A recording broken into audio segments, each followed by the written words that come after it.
Alright, so you see that graph that's on the screen? This entire unit is about understanding what those lines are, and more importantly, why they look the way they do. The unit's entitled the cost of production, and the reason that that graph is so important is because we're going to be taking it forward into the next number of units, where we start looking at the decisions that businesses make in terms of what quantity to produce, what price to charge, and etc. And to understand that, you really have to understand the costs of producing. And that's what those curves are about. So try to keep that in perspective, and that is the goal for this entire unit. If by the end of this unit you understand what those lines are and why they look the way they do, you'll have understood what it is you need to understand. So let's get started. In this first screencast, we're going to talk about basic production concepts, some of the preliminary stuff you need to understand going forward. So when we talk about costs, there's different kinds of costs. Now, one way we might divide costs is between what are called explicit and implicit costs. An explicit cost is an obvious cost. That's what explicit means. It's a cost for a business where you would see the business owner actually reach into their pocket, grab money, and hand it to somebody. So, for example, the cost of the workers would be an explicit cost. You have to pay those workers, and you would see the business owner reach into their reach into their pocket, grab some money, and pay them. All right, so an explicit cost is an obvious cost. The other kind of costs are implicit costs. Implicit means hidden or not so obvious, and we've come across a number of those already. So, for example, when we were talking about normal profits, I think in the first unit, that's an example of an implicit cost. Here, you won't see the business owner reach into their pocket, take out money, and hand it to somebody. But nevertheless, there's some kind of cost involved.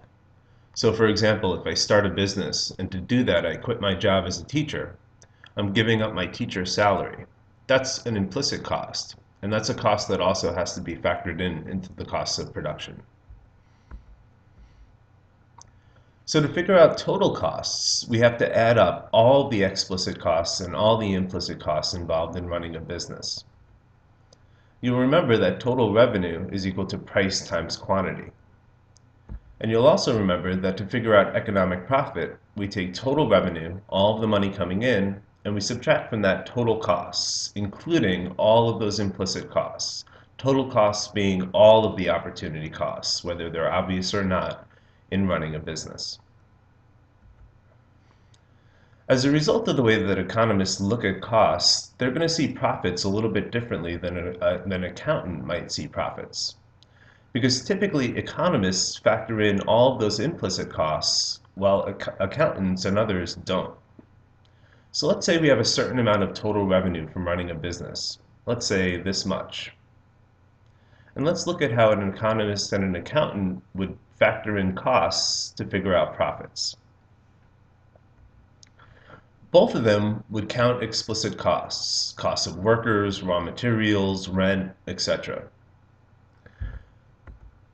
To an accountant, that's all the costs that they see. So if you take total revenue, all of the money coming in, and subtract out the explicit costs, what you're left with to the accountant is a relatively large amount of profit in this example. We'd call that accounting profit. Now, on the other hand, economists don't just factor out explicit costs, they also think about implicit costs, things like normal profit. Costs will always be higher to an economist than they will be to an accountant because they're factoring in all those other costs. As a result of that, the profit that an economist is going to see is going to be almost always smaller than the profit that an accountant is going to see. And as we go forward, when I say the word profit, you need to know that what I mean is an economic profit, not an accounting profit. A profit after factoring in all the explicit plus the implicit costs. All right, one other preliminary concept to deal with, time periods. Now, I've talked about this before as well, but economists divide time into basically two time periods. And they're not based on calendar dates or a certain amount of weeks. They're based on events. The first time period is called the short run, and it's defined as the time period in which at least one cost is fixed. In other words, As long as you have one cost that you cannot change, you are in the short run if you're a business. Now, typically these are the big things, maybe like rent for your factory. If you have a 10-year lease for a factory for $1,000 a month, you have a cost that doesn't change for 10 years. For you, the short run would be 10 years long. So other kinds of fixed costs include licenses, permits, employee contracts, for example. If I hire someone for a 5-year contract that says I'll pay them $50,000 a year, then for however long that contract lasts, I have this cost that's fixed that I cannot change, and I'll be in the short run for that amount of time. The long run then is the time period where all your costs are variable, where you can change any one of your costs. If you have a 10-year lease for a building and you get to the end of that 10 years, you have now entered the long run. In other words, in the long run, there are absolutely no fixed costs. Everything's variable, everything can be changed. So we're going to start off in this unit talking about short-run costs. And then towards the end of the unit, I think the last screencast, I'll start talking about long-run costs. So let me give you an example. Let's say John opens a store in the mall selling posters. And to get his business going, he signs the following contracts. A 12-month lease with rental payments of $1,000 a month. A 24-month employment contract with a worker who will be the cashier for his store at a salary of $1,500 a month. 2 questions. How long is the short run for John's business, and when does the long run start? All right, here come the answers. The short run is going to be 24 months long. If you look at that employment contract, you'll notice that for 2 years, 24 months, he's got this cost that he cannot change, a fixed cost, $1,500 a month. So for John, the short run would be 24 months long, and the long run would start as soon as that last employment contract ended. In 24 months, John enters the long run. All right, with those preliminary concepts behind us, we're going to start looking at some short-run production relationships. In other words, what happens as businesses begin to produce? Now, this is going to be an example, but what I'm going to suggest to you is that every business is going to see some of the dynamics that go on in this example at some point in their production process. So we're going to first examine what production might look like for a typical business in the short run. And by taking a peek at what production typically looks like, we can eventually get some insights into costs as well. So we're going to start off with an example, and our example is going to be Tina's Pillow Pet Factory. So let's say that Tina decides to start producing her own brand of pillow pets, and to do so, she signs a 1-year-long rental agreement for factory space to begin production. Now notice, she's in the short run because she now has at least one fixed cost, that 1-year-long rental contract. So we're talking about short-run production concepts. In fact, let's assume that all of her costs are fixed, every single one, except for one, the cost of her workers.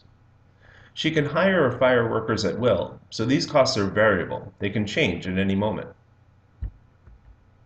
Let's see what happens as Tina continues to hire more workers. And to do this, we're going to set up a table that you're going to become familiar with. The table has 4 columns. In the first column, it says units of labor. Think of that as different amount of workers that Tina can hire. The second product I'm calling total product, or TP. Think of that as how many pillow pets get produced by various amounts of workers. We'll hold off on this third and fourth columns for a second. Well, you might imagine that if she hires no workers, she won't make any pillow pets. Total product will be 0. Hiring one worker, let's say, would produce a total of 5 pillow pets. So let's talk now about those last 2 columns, marginal product and average product. Marginal product is how much more stuff gets produced when you hire one more unit of an input like workers. Average product is how much stuff gets produced per worker that you hire. So there are some formulas involved. Here are the formulas. Marginal, and again, marginal means change or in addition to. Marginal product is the change in total product divided by the change in an input. It's the change in total product resulting from a change in any input like labor, which is typically the example we're going to use, but it could be any other input as well. Again, average product is the average amount produced by each input, or in this case, unit of labor. So let's go back to the table. If you want to figure out the marginal product of the first worker, what you have to look at is the change in total product, which is here as you move from 0 to 1 workers, divided by the change in the number of workers, which is here. All right, well, the change in total product, we went from 0 to 5. So up here, we have the change in total product divided by the change in the number of workers. We went from 0 workers to 1 worker, and that's what I have over here. 5 divided by 1 is 5. The marginal product of the first worker is 5. Average product, you simply take the total product and divide it by the number of workers. 5 divided by 1 is equal to 5. Using the formula, we can go on.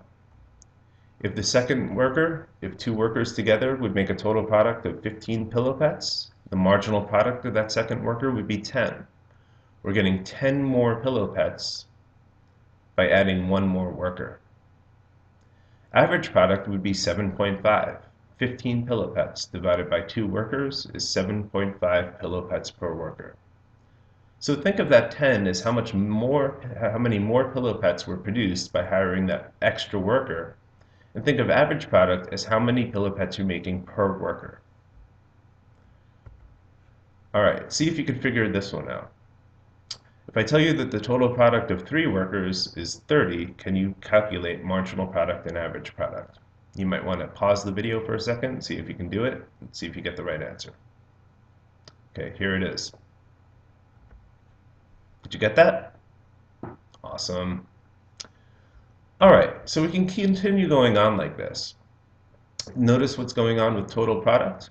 And again, you might want to take a second and see if you can calculate what marginal product and average product would be for workers 4 through 7. Pause. Unpause. Here are the answers. All right, going to actually stop this screencast here.